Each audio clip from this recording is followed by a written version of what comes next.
Hi, you are listening to Tyler's Journal, where I make it everybody else's problem that I have an internet connection by discussing random thought tangents I go on.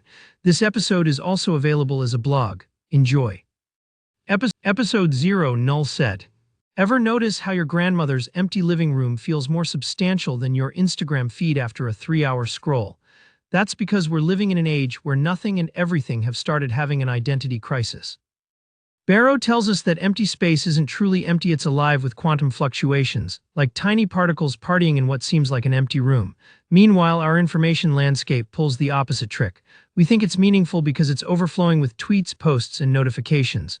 But it's like being at a party where everyone's talking, yet no one is really saying anything. Remember when finding information felt like hunting for truffles? Now it's more like being buried under fortune cookies, each offering wisdom that may or may not be a mistranslated proverb. At least the quantum vacuum is honest about its fluctuations. Our digital world, on the other hand, disguises every fluctuation as the next big thing.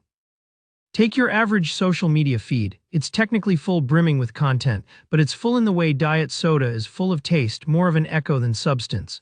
Welcome to the stuffed void, a space so packed with pseudo-content that it redefines emptiness.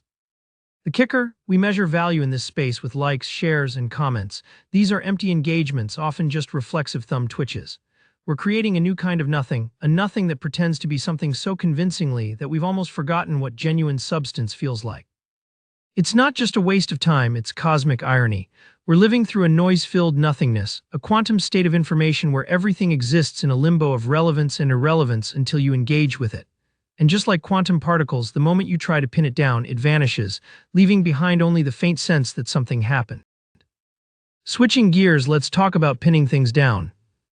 The Heisenberg uncertainty principle highlights a fascinating paradox about nothingness. It tells us we can't truly observe or measure a perfect vacuum. Even what we call empty space is buzzing with virtual particles, quantum fluctuations popping in and out of existence. Leibniz had his own take. He rejected the idea of a true vacuum, arguing that a void implied a lack of God's creative power. For him, the universe had to be full of substance, a plenum. Both quantum physics and Leibniz agree. Nothing is impossible, though for very different reasons.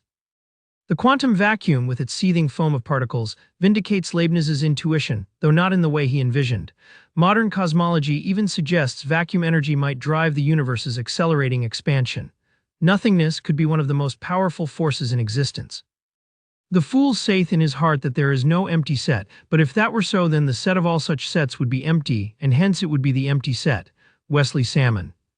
This quote shows that pairing any number with nothingness creates something greater.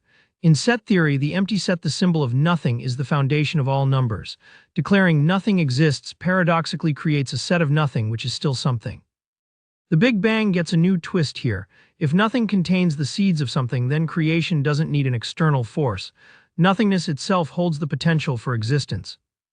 This idea resonates with ancient creation myths, where the universe emerges not from true nothing, but from a fertile void. Mathematically, just as numbers emerge from the empty set, existence may arise from nothingness through pure logical necessity. In the end, existence isn't a miracle needing explanation. It's the inevitable consequence of nothingness. Just as null set, the universe's existence might be the same logical certainty. By the way, everything we explored here is from The Book of Nothing by John D. Barrow. If you enjoyed this, spread the word. See you next time.